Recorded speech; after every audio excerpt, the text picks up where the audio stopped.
nakikipagkita yung private investigator na kinontak ni Attorney Fermin. Sigurado ka ba? Sigurado ako, nandun si Attorney Fermin. Huwag na kayo mag-alala, ha? Nasaan si Leo, si Attorney Fermin? Hindi sila darating, Princess. Kriminal ka! Dapat sa inyong makulong! Well, kulang yan para dalhin mo sa korte. Ito, nagpapatunay na magkakilala kayo ni Balong. Magandang hapon, Elise. Yung Leo tumawag, yung private investigator na kinuha mo, makikita daw kayo. Wala akong kilalang Leo na private investigator. Tsaka hindi ako makikipagkita sa kanya ngayon. Ano? Hindi mo bibigay? Hindi ko ibibigay sa ito! Ah, ganun ha? Lisa! Teka, dali. Huwag ka gagalaw. What happened, Tita? Oh my God! Wala! Tika! Tawagin mo yung ambulansya! At habulin mo yung babae niyan! Hoy! Tigil! Sabi ng doktor, there's nothing to worry about. Sinadya ko talaga na hindi malalim ang pagtusok. Ayoko naman na magpakamatay para lang makulong yung princess na yan. Kayo ba si Princess Montivano? Bakit ho? May nagsampa ho ng reklamo laban sa anak niyo. Frustrated murder. Kailangan niyong sumama sa amin sa presinto. Alam ko mahirap yung pinagdadaanan mo, anak, pero nakasamit ko po.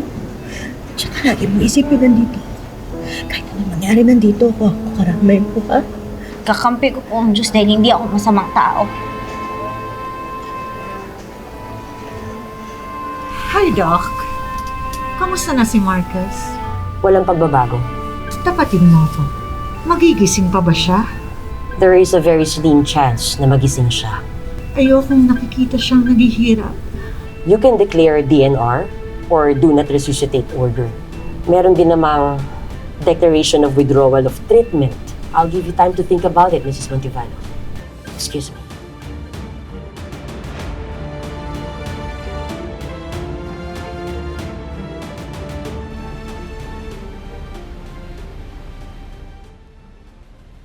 Princess.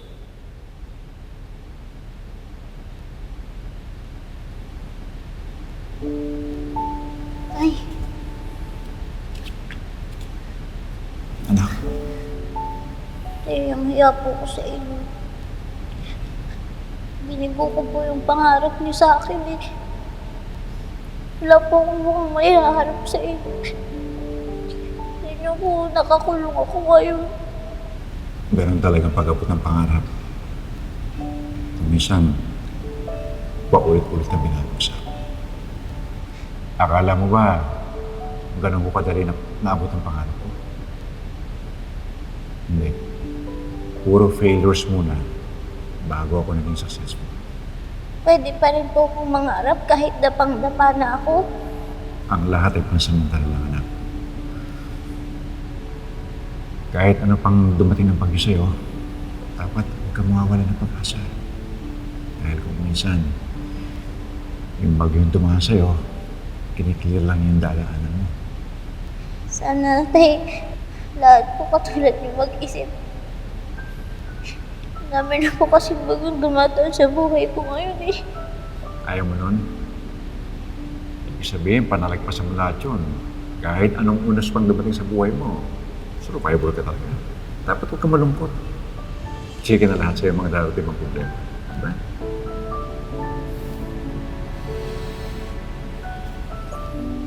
Basta anak, tatandaan mo lahat ang mga pangarap ko sa'yo. And you'll never go wrong.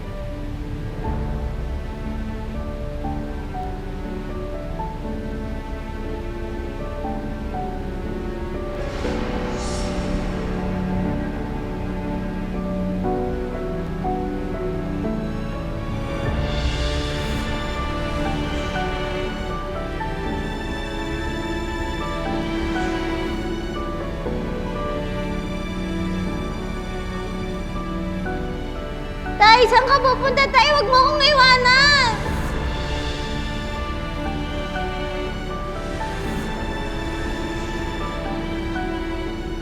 Tay!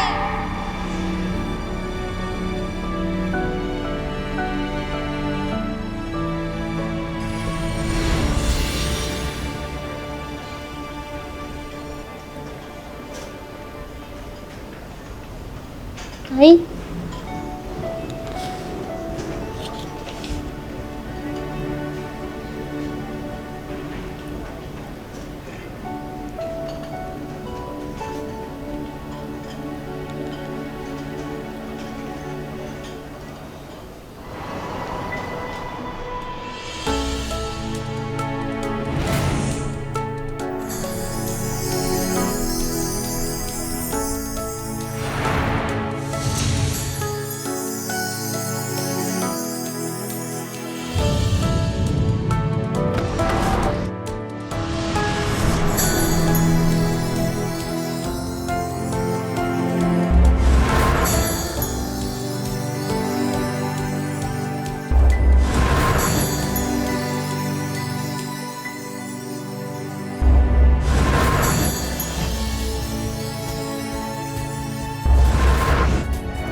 Mahal kita, Marcus.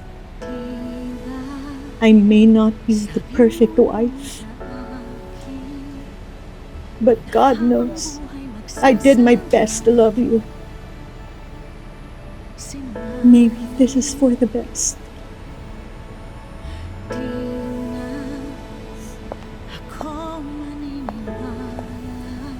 I have made my decision. Ipapatanggal ko na yung life support ni Marcus. I will prepare the waiver. I know that this is very hard for you, but this is for the greater good. Excuse me.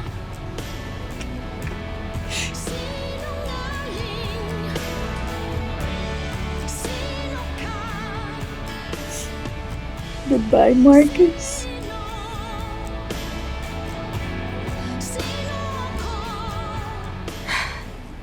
Am I doing the right thing? Ipapatanggal ko na ang life support ng Tito Marcus mo.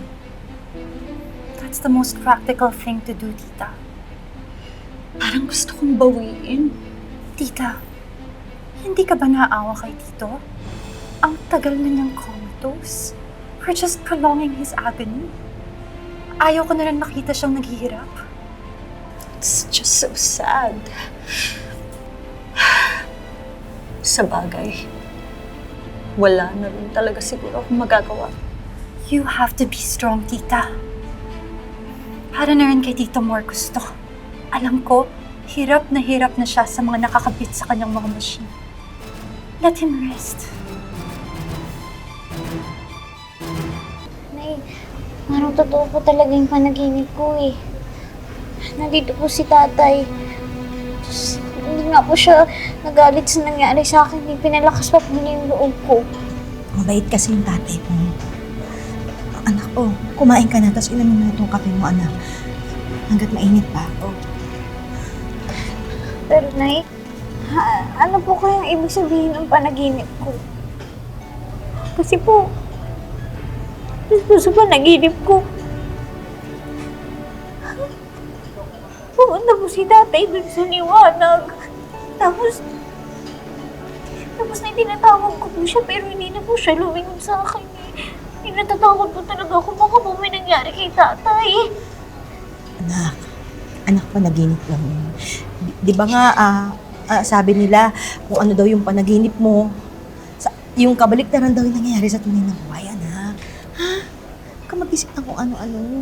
Sana lang po talaga na yun.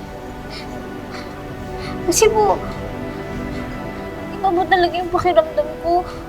Natatakot talaga ako na baka may nangyari kay tatay.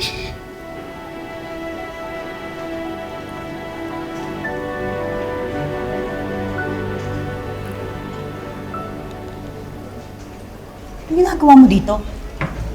Gusto ko lang makita ang lagay ng kriminal. Hindi ako kriminal. Yung tita mo yung kriminal. Pero sino nga ba ang mabubulok sa pinanggalan? Hindi ba ikaw? Hoy, ikaw tumigil ka ha. Baka magdilim ang paningin ko, masapak kita. Matapang talaga kayong mag-ina. Tignan natin kung kakayanin nyo ang bad news na to. Dahil tungkol ito sa tatay mo. Bakit? Ano nangyari kay Marcos?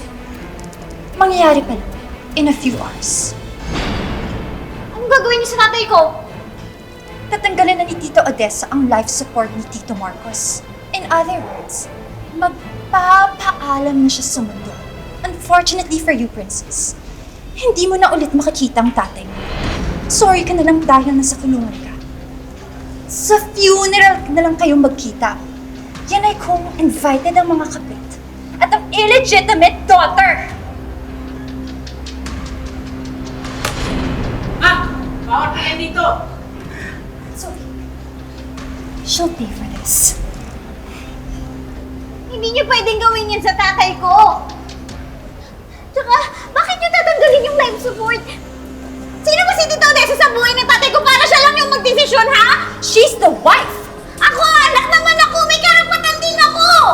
Mas pinapakinggan si Tito Odessa sa batas kaysa sa'yo, no? Hindi ako papayag magreklamo ako! How are you going to do that when you're behind bars? Huwag napatayin yung tatay ko! Gusto ko pa siyang makasama eh. Huwag niyong gawin niyo sa tatay ko! Wala naman talagang konsensya si Odessa? Papatayin niya yung sarili niyang asawa? Ayaw lang nang makita naghirap si Tito Marcos. Mas gusto niyo ba yun? Kasi kami hindi. He's almost dead. Kaya wala na kayong magagawa. Wag! Huwag niyong patayin yung tatay ko! Wag! Huwag niyong patayin yung tatay ko! Ay, si tatay! Nanay! Si tatay, nanay! Huwag niyong gawin sa tatay ko yun! Nay! Wag! Huwag niyong patayin yung tatay ko! Gusto ko lang makasama na! Nay! Si tatay! Wag! Wag! Si tatay! Si tatay! Wag! Attorney, salamat at hindi niya pinabayaan si Princess. Kami ang dapat magpasalamat sa'yo. Tumulong ka para mapiansahan si Princess. Well, it's the least I can do. Hindi ko man lang sila naprotektahan. Ang dami talaga nangyayari. Teka. Hello, Elise? Hello, attorney. Asa na kayo? Papunta na kami dyan. Dala ko yung release papers ni Princess. Attorney, kailangan yung bilisan. Kailangan makalabas si Princess dito. Papatanggal ni Odessa yung life support ni Marcus. Kailangan yung bilisan dito. Kailangan makapunta ni Princess doon, attorney. Kailangan natin mapigilan, attorney. Bilisan naman ninyo. Okay, sige. Nandiyan na kami.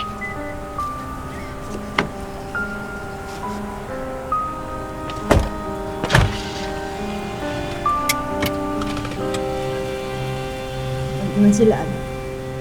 Punta na sila, anak. Ha? Nay, kailangan ko natin punta si tatay. Nay, kailangan ko abutan ko po siya, Nay.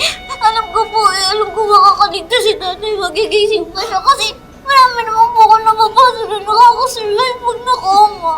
Gusto ko makakasama si tatay. Narinig ako na makakasama, Nay. Anak, ipagdasal natin, ha? Maliwanagan ang isip ni Odessa. Opo. Ipagdasal natin para sa tatay. Opo, Nay.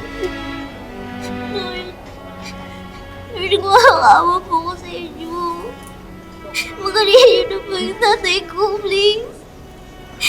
Ibuhay niyo rin po sana yung puso ni Odessa para magbago po yung desisyon niya. Nakakaawa po kung buhayin niyo po yung tatay ko. Nagdakan niyo po yung buhay niya, please. Gusto ko mapuson makasama na matagal. Alagaan ko po sa promise po. Mahal ko po si tatay. Please po, Lord. No.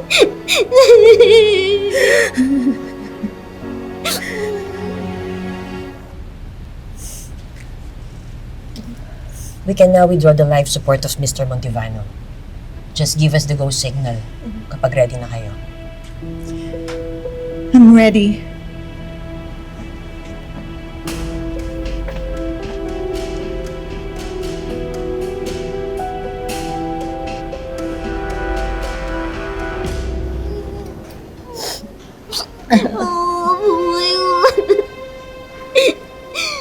Tita Elise. Princess, kumusta ka? Ha? Okay ka lang? Kumusta ka? Tatay. Princess Montibano, layaan po kayo. Salamat.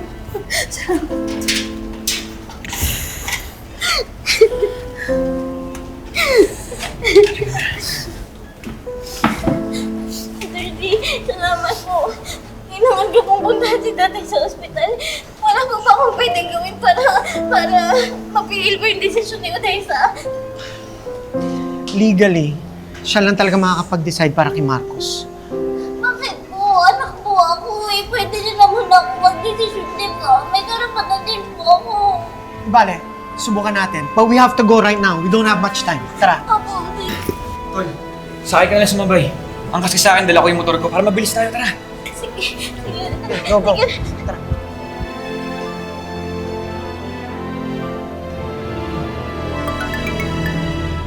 Hello.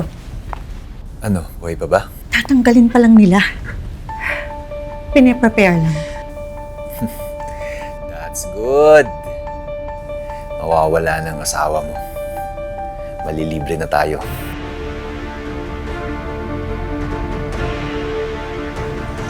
Tita, it's time. Sige, I'll call you later.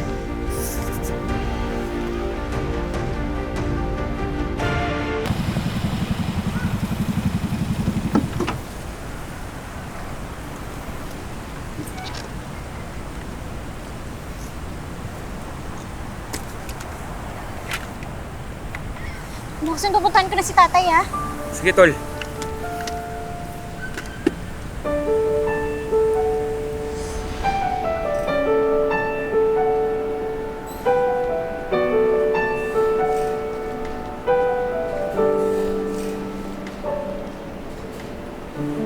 Pag ako'y nangangamba, isang tingin mo lang ay tumatapang na uli ko.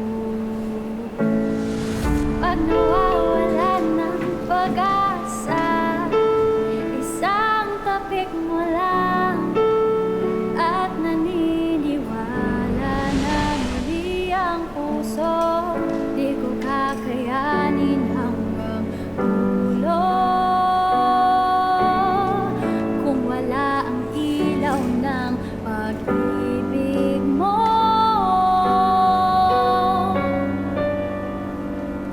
Ikaw ang aking dahilan kung kaya't lumalaban hanggang manalo.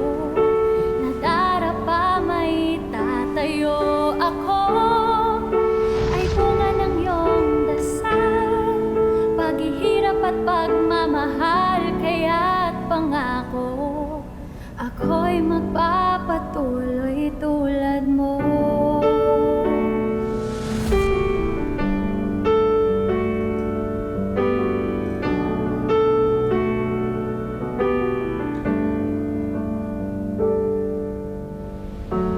Kahit na magkalayo, isang pagtatag. Ay!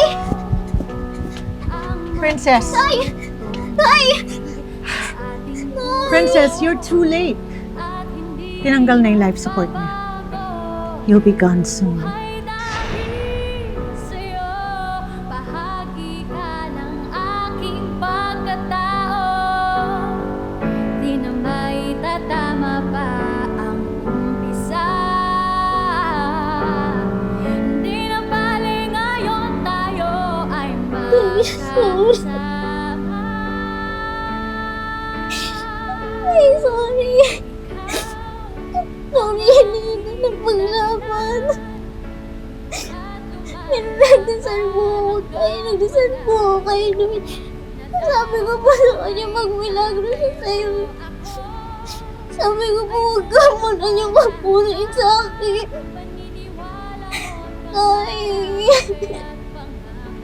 Tay, alam ko po naririnig mo ako, Tay. Tay, huwag mo ako maiwan, Tay, please. Tay, namaman ko, Tay, please. Huwag mo ako maiwan, Tay. Namaman ko, Tay, huwag mo ako maiwan. Kung kaya't lumalaban hanggang sa dulo, nadarapa may tatayo ako, ay puno ng pagmamahal, namumuhay ng parangal at lumalaban, pagkat kayo ang aking. Jackson, ano nangyari?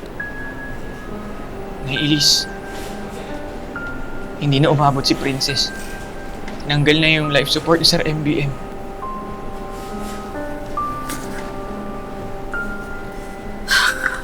Mabuting tao si Marcos.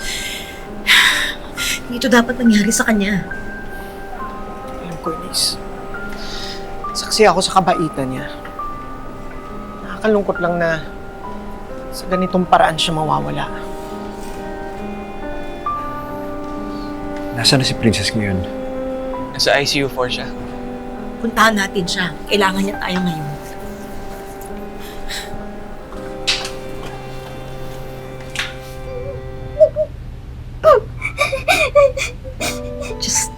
Get over it. He'll be gone soon. Hindi.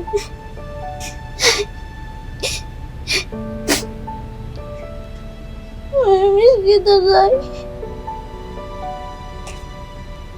Naunin mo po lahat ng masasayang alaala natin. Tay, mahal na mahal kita, Tay. Tay, mahal na mahal kita. Princess, patay na siya. Can't you understand? He's dead. Tay, What is... Doc? What is that? What is going on? Doc, what's happening? Good news, Mrs. Montivano. His vitals are stable. Kinaya niya kahit wala siyang life support. Kahit ako hindi ako makapaniwala.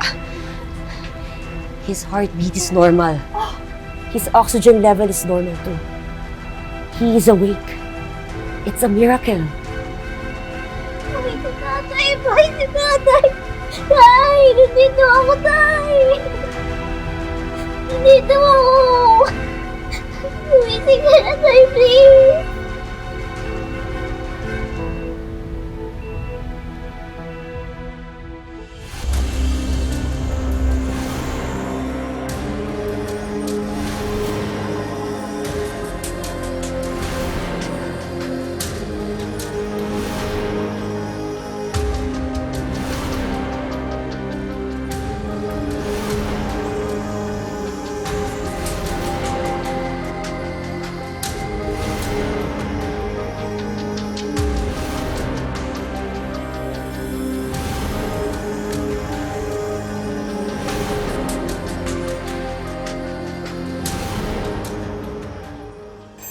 Tita, are you okay? Wala na akong lusot. If you're worried about Tito Marcos taking over again as CEO of MVM Inc., mas okay na yun. Kaysa naman si Princess ang nakaupo. It's not about that. Bago siya na-coma, nahuli niya kami ni Aaron na magkasama. Dok, kamusta pang tatay ko? Mr. Montivano is stable now as shown by his vital signs. Nakakahinga na siya ng ayos kahit wala siyang life support. However, may isa tayong problema. Ano yun?